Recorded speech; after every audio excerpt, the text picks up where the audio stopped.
What would you say is the biggest issue when it comes to attracting greenfield investments?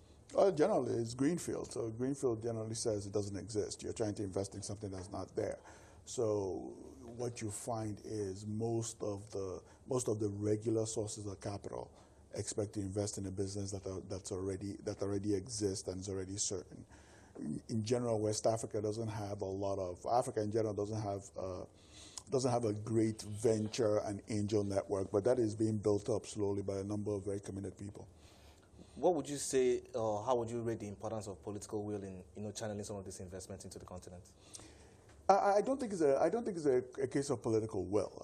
I think when it comes to on the political side, the goal of every government should be to continue to climb up that stage of ease of doing business. The quicker you climb up that ladder, you solve all the problems that have to do with investments across board.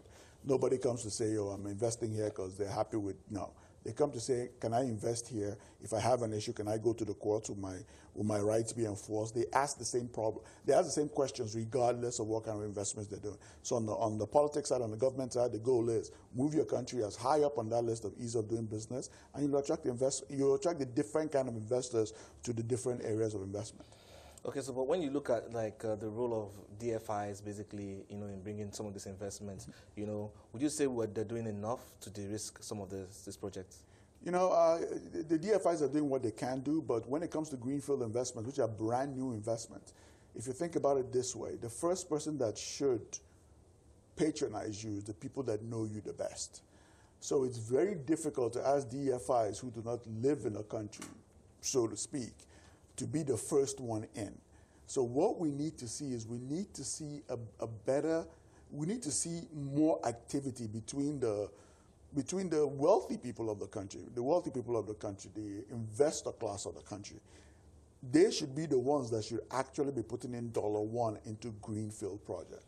Because when they do that now, what you can now find is you can now have the DFIs come and support you after you have moved that person from, say, step 0 to step 0.5. And then they can come join you along the way. But to ask them to do the first step, that's just too much. Yeah, but some would say some of those projects, some ideas might be good, but they might not be bankable.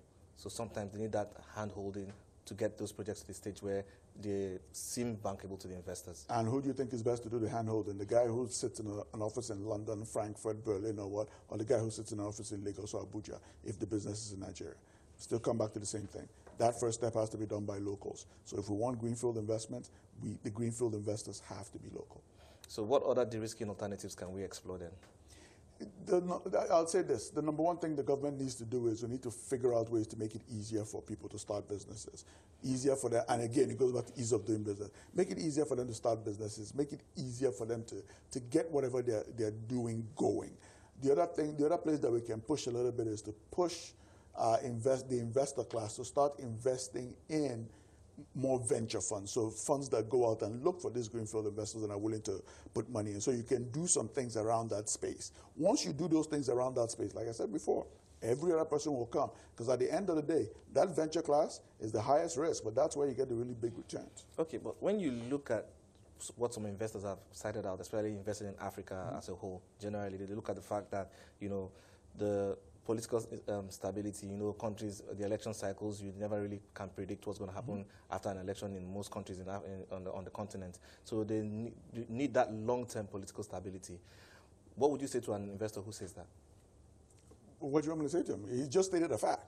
It's a fact that all of us do. You go to anybody now and tell them, "Oh, let's plan a project in Nigeria." Tell them to wait till after the election. Even Nigerians do that. So our goal should be, again, every government should put it as their goal. We will go up that list X amount of points every year until I get out of office. Until we get through that, it will continue to be an excuse, because I told this to someone once before. The money in your pocket is 100% guaranteed. The money in your pocket. Now, once you take it out of your pocket and you give it to somebody, the risk starts. Now, imagine taking it out of your pocket, getting on a plane, flying across to a place where you don't know the people, that you don't know the language, and you're trying to give it to someone else. How much risk do you think you're taking? Our goal is to make it to make that step as easy and as riskless as possible. When you look at the options available, generally, we're seeing China on one hand doing a strong push on Africa. We're seeing the US also trying to compete. Europe, as a lot of countries in Europe have always been long-term investors on the continent. Where would you advise that we, pitch our tent? I advise we don't pitch our tent. Okay. This is the time where everybody wants you, and this is the time where you say no to everybody. The answer to everything should just be no. Because once you say no to one person, the next person will up his price. This is our one chance to take advantage of what's happening in Europe with Brexit, China and the US, and even Russia that's trying to come back into the African continent. Our goal now should be to extract as much as possible and to make sure that we do not sell ourselves short.